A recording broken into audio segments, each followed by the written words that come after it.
Guys, balik lagi di channel Doll. Kali ini yang bareng gue, Novi. Sebelum gue bagi sesuatu, di like, di komen, dan di subscribe.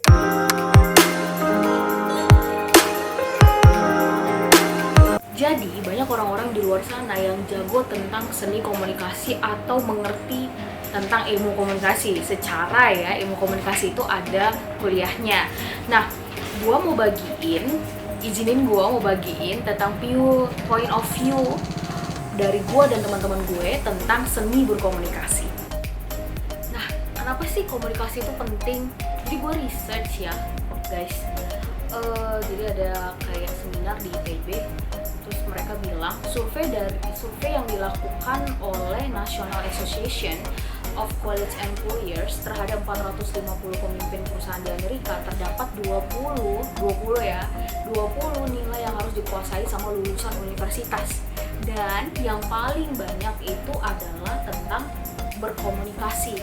Dan setelah berkomunikasi diikutin dengan yang namanya integritas yang tinggi pada urutan yang kedua, dan IPK pada urutan ketiga, dan urutan ke-17. Ada banyak ya, ada banyak banget. Dan yang paling penting itu adalah komunikasi. Kenapa? Karena banyak orang-orang yang lag dalam hal berkomunikasi. Kenapa sih komunikasi itu penting? Kenapa sih komunikasi itu penting? Teman-teman tahu nggak sih kenapa komunikasi itu penting? Kalau lu tahu, please komen. Nah, kalau menurut gue, komunikasi itu penting karena kita itu kan manusia ya. Manusia itu adalah makhluk yang bersosial. Jadi lu pasti dan bakal ketemu sama banyak orang, ngobrol, penyampai berita atau penerima berita. Lu bisa jadi penyampai berita atau lu bisa menjadi penerima berita. Oke, jadi seni berkomunikasi itu pada dasarnya adalah cara kita bersosialisasi dengan teman kita, dengan keluarga kita, sahabat kita, bahkan dengan dunia. Cara kita bersosialisasi. Dan dengan bersosialisasi yang baik, lu bakal dapat banyak teman, lu bakal banyak dapat link, dan lu bakal mengerti karakter setiap orang. Nah, salah satu buku yang mengatakan kalau misalnya cara berkomunikasi orang itu penting untuk membaca karakter orang itu gue baca ada di 72 trik membaca karakter. Jadi buku ini tuh bilang kalau misalnya lu tuh harus bisa berkomunikasi dengan baik. Kenapa? Ketika lu punya komunikasi yang baik, lu bisa membaca karakter orang. Guys. Jadi lu bisa waktu lu ngobrol sama orang, misalnya contohnya kalau misalnya lu sales atau lu guru atau mungkin lu seorang pemimpin perusahaan gitu, lu bisa membaca karakter bawahan lu, dia jujur atau enggak, dia ambisius atau enggak, itu dengan cara berkomunikasi dengan baik. Pernah ngerasa gak sih kalau misalnya lu punya komunikasi baik nih sama teman lu, hanya dengan tatapan aja lu bisa ngebaca apa yang di pikirannya. That's the point. Kalau lu punya komunikasi yang baik dengan orang-orang di sekeliling lu, bahkan mata mereka aja berbicara, cuy. Mata berbicara. Wow. Jadi penting banget namanya komunikasi. Semakin banyak orang berkomunikasi dengan orang lagi, atau semakin terampil berkomunikasi, orang itu akan memiliki hubungan yang harmonis. Asik, kayak Doremi. Banyak orang yang punya komunikasi yang nggak baik itu berujung pada perpecahan atau berantem. Kayak misalnya satu sahabat yang miskomunikasi, yang sebenarnya A, tapi si sahabat yang lainnya nerimanya B. Udahlah, miskom lah itu, berantem lah, sudahlah, jadilah semuanya. Jadi komunikasi yang baik adalah ketika lu bisa menyampaikan apa isi hati lu, apa isi pemikiran lu ke orang yang ingin lu beritakan gitu. Maksudnya kayak lawan lu itu bakal nangkep gitu apa yang lu mau, apa yang lu rasakan, apa yang lu pikirkan, itu tuh mereka tahu gitu. Itu komunikasi yang baik menurut gue ya. Dan di buku ini itu bercerita tentang banyak aspek-aspek yang bisa kita pelajari cara berkomunikasi dengan baik. Nah, salah satunya itu knowing and trusting each other. Jadi waktu lu ngobrol sama temen lu, atau enggak lu lagi cerita gitu ya, atau sharing asik, lu harus tahu dia, lu harus tahu lawan bicara lu itu gimana orangnya, dan lu harus trust dia, lu harus percaya sama lawan bicara lu gitu. Kalau misalnya lu nggak kenal dia ya pasti nggak akan nyambung ya. Gimana dong? Yang satu nol, yang satu gitu. Lu harus tahu orang ini. Dan satu lagi, lu harus percaya sama orang ini. Jadi kalau misalnya ketika lu saling percaya dan ngobrol berdua atau bertiga atau berempat gitu ya, berkelompok gitu, lu udah saling tahu nih, udah saling percaya nih, komunikasi itu bakal baik guys. Karena lu udah tahu orangnya dan lu udah percaya mereka bakal ngerti apa yang lu omongin gitu. Karena dari percaya, ketika lu ngobrol tak ngobrol, dan orang itu udah tahu lu dan udah percaya lu juga, dia pasti bakal nanya gitu. Pasti akan ada timbal balik dalam pembicaraan tersebut gitu. Maksud lu ini bukan sih? Maksud lu ini bukan sih? Nah, that's the point guys. Nah, setelah itu yang kedua, gue baca ya guys.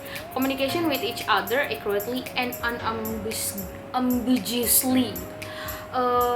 Pada pengembangan keterampilan ini, pendapat, ide, konsep, dan saran yang disampaikan haruslah diolah terlebih dahulu dalam otak kita. Nah, diolah dulu guys. Apa yang mau lu sampaikan diolah dulu. Teratur dalam sistematis sehingga mudah ditangkap sama teman-teman atau orang-orang di sekeliling lu yang mau lu sampaikan maksud pembicaraan lu itu loh gitu. Jadi lu harus buat kata-kata lu itu sistematis, dimengerti banyak orang. Jangan ambigu guys. Jangan ambigu gitu. Kalau komunikasi yang ambigu itu orang pasti bakal apa sih? Lu gitu, lu mau apa cuy gitu. Jadi mereka pasti bilang kayak gitu dan mereka udah nggak trust lu, mereka udah kesana lu nah gitu.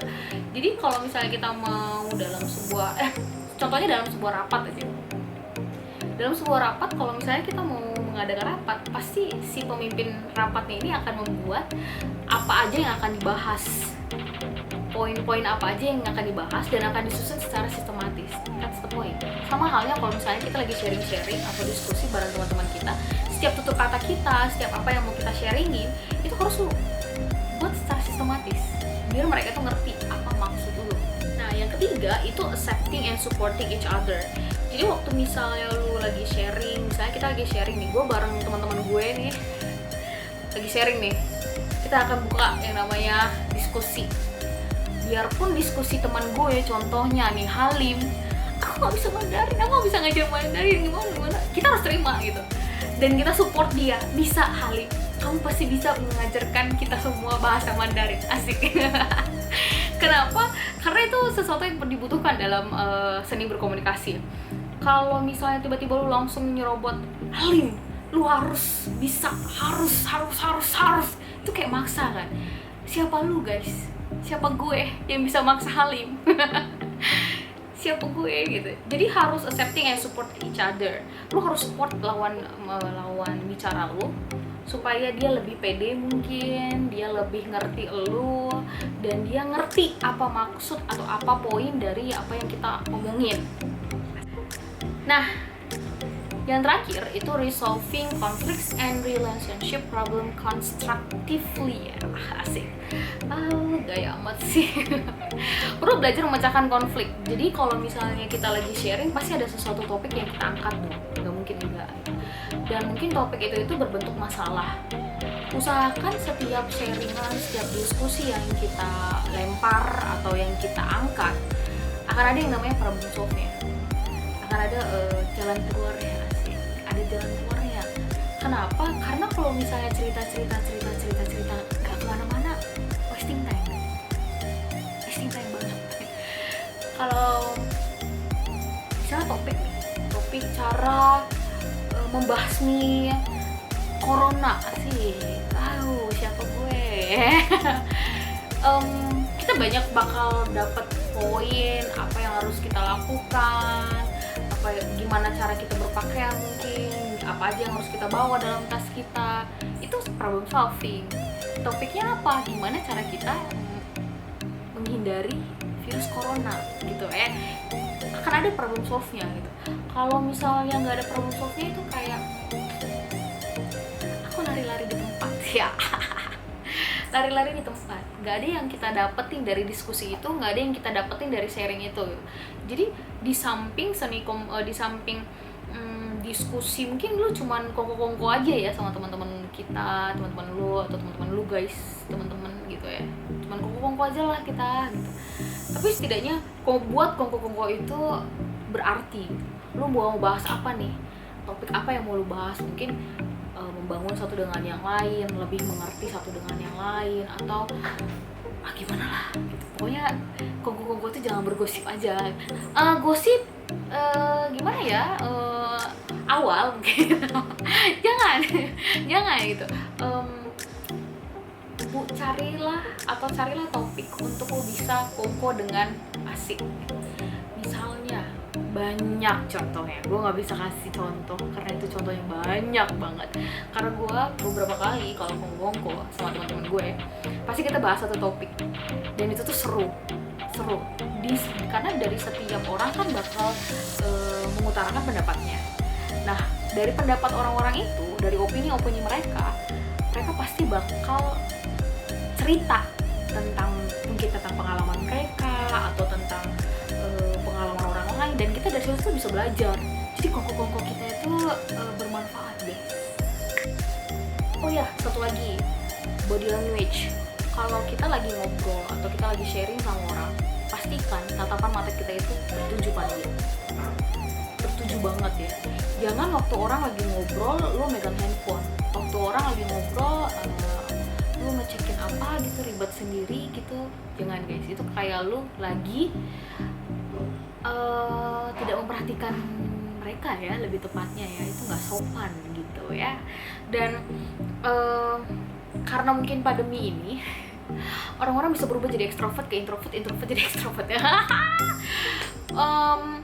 Kita harus mulai belajar untuk berkomunikasi dengan teman-teman gitu. Lu bisa mulai dari Zoom, Google Meet atau video call. Berusaha untuk ngobrol sama dunia luar atau sama teman-teman lu. Karena kalau misalnya lu nggak baik-baik komunikasi, basi cuy, mulut lu asik, basi, enggak. Nanti hilang seni komunikasinya, lu jadi lupa gimana cara berkomunikasi gitu ya. Harus berkomunikasi. Tips dari Novi gimana bisa expert dalam seni berkomunikasi lah. Gue harap yang tadi gue sharing bisa bermanfaat buat kita semua, termasuk gue, buat kita semua. Apalagi di masa pandemi ini, mungkin ini bisa membuat kalian lebih, membuat hari kalian semakin berwarna gitu. Dan gue mau kasih tahu quote satu dari teman gue.